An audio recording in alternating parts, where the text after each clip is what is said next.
بسم اللہ الرحمن الرحیم السلام علیکم ورحمۃ اللہ وبرکاتہ۔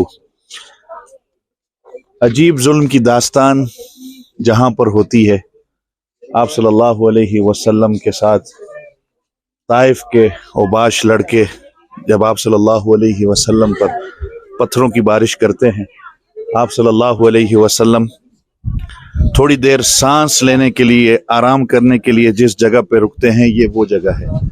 آپ دیکھ سکتے ہیں آپ صلی اللہ علیہ وسلم کے پنڈلی مبارک، پاؤں مبارک خون سے بھری ہوئی ہوتی ہے، حتیٰ کہ جو اس وقت کے کافر عتبہ اور شیبہ یہ سارا منظر دیکھ رہے تھے، روایت میں آتا ہے کہ وہ لوگ بھی پریشان ہو گئے اور آپ صلی اللہ علیہ وسلم کو دیکھ کر ان پر ترس آ گیا۔ تو ان کا غلام تھا عداس، ان کو کچھ انگور دیے اور کہا کہ جاؤ یہ محمد کو صلی اللہ علیہ وسلم کو انگور دے دو۔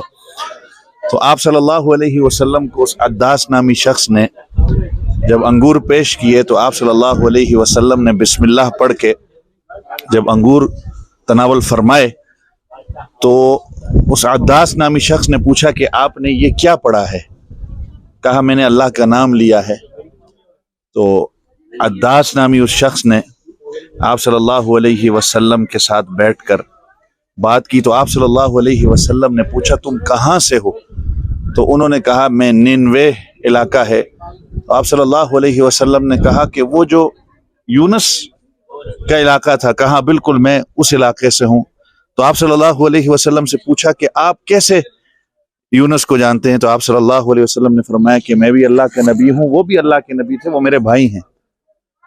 تو جب انہوں نے آپ صلی اللہ علیہ وسلم کی بات کو سنا تو ان کی آنکھ بھر آئی اور آپ صلی اللہ علیہ وسلم کے دست مبارک کو بوسہ دیا، قدم مبارک کو بوسہ دیا اور کہا کہ مجھے بھی کلمہ پڑھا دیں۔